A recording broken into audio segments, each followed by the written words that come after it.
Hi, my name is Erin McGoff, and I'm the director, editor, and producer of the documentary This Little Land of Mines, which is about the resilience of the Lao people as they live among and work to clear 80 million unexploded American bombs in Laos, left over from when the United States secretly bombed Laos more heavily per capita than any country on Earth during the Vietnam War era.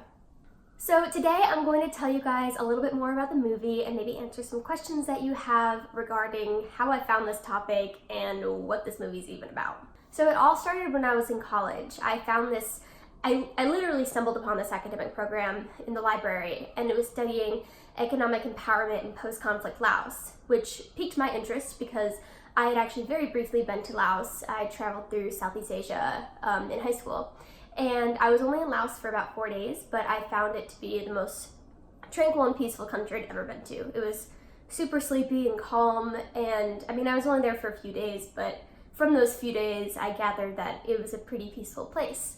So when I saw that it was the most heavily bombed country in the world, and that 80 million unexploded bombs were still killing innocent people, it hit me in a lot of different ways. First, I couldn't believe that I just didn't know that the US bombed Laos more heavily per capita than any country in the world. We learn about the Vietnam War as millennials in the US a lot. We have movies about it, we read books about it, we learn about it in our history classes. And yet this huge chunk of the Vietnam War was just completely left out of that narrative. And I also was so surprised that there were still 80 million unexploded bombs there, just killing innocent people, and nobody's talking about it. Even when it comes to the unexploded ordnance issue worldwide, it seems like nobody's really talking about it.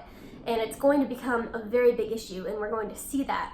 And it's already a very big issue in a lot of countries, including Laos. So I got into this academic program, and I started studying Laos rigorously. I wanted to gather everything I could about this topic because I just couldn't believe that the US government was able to sweep this huge thing under the rug. And so I went to Laos to do field research with my peers. And while we were there, I just got incredible access to this issue. More access than you would as a tourist. I was able to meet with all these NGO leaders and see them out in the fields clearing bombs, and I got to meet lots of Lao people and the ambassador to Laos, lots of people. And I just kind of realized, like, I'm this film student and I know how to wield this very powerful medium of film. I have incredible access to this issue, and now I have lots of people in Laos who are working on the ground who can, work with me in this movie. And I also just have this innate passion and love for Laos that I think would fuel me to actually be able to undertake a large feature documentary. And so I did. This fire just lit within me, and I came home. I was still a senior in college, and I decided that I was going to make a big, beautiful feature documentary about Laos with gorgeous music and color and sound. And I'm not gonna lie, I was a little hesitant at first because I know as an American, especially as a white American, I thought at first that this wasn't my story to tell. And I was right. This is not my story to tell. This is a story for Lao people to tell. It's their turn to tell the story. So I decided that I was going to just be a vehicle, just be a medium for Lao people to tell their story to the camera, and for me to take those stories and to bring them back to the US and to show to my peers and to everybody else here in the US, this is what's going on in Laos, and you need to know and care about it. So the first thing that I did was hire a crew based in Laos. I found this amazing crew based in Luang Prabang, and we got to work. I had to fundraise a bunch of money, and a few months later I went over to Laos and we did production there. It was incredible. A lot of times people ask, how did you find your characters, which is a word I don't like to use. How did you find your featured people in your film? And to answer that question, my crew went on a location scout. So I didn't go to Laos for that. I decided, instead of paying the money for me to fly over from the US to Laos, to go on some location scout where I wouldn't even be useful because I don't speak Lao, I'm not Lao. I would instead choose that money to fund the people there on the ground already from that culture, from that country, to go find these people. So that's what they did, and we Skyped every night and we talked about it. And then a couple months later, I joined them in Laos, and we went out and we filmed these incredible stories. I knew what I wanted. I knew I wanted to feature a female bomb clearer and to have some older people from the older generations, what it was like, these first-hand accounts of the war, since those are going to be gone soon.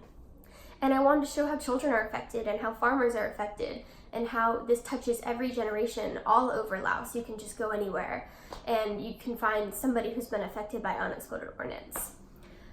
So that's what we did. I got home, I raised a bunch more money. It was very difficult, and I worked with some incredibly talented post-production. I edited the entire film myself. I'm an editor. It was actually pretty easy because I knew exactly what I wanted going in, and we kind of approached it like a fiction film where every day we filmed very specific things that were all going to go into the edit. So we don't actually have that much leftover footage from the movie, which is pretty cool.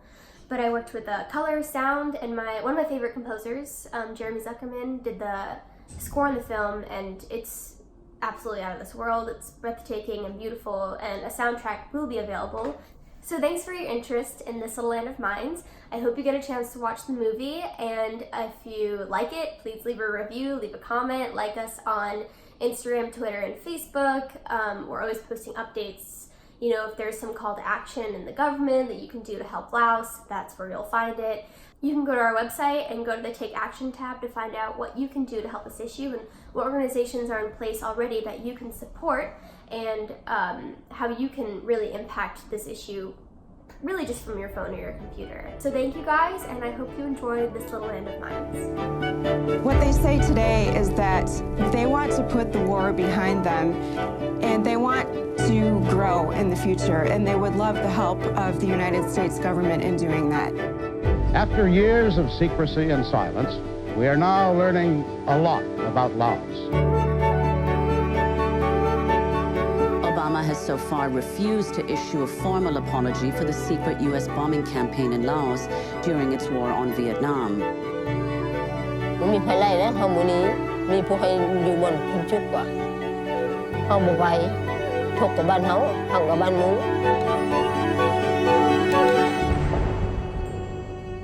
My fellow Americans, Laos is far away from America, but the world is small.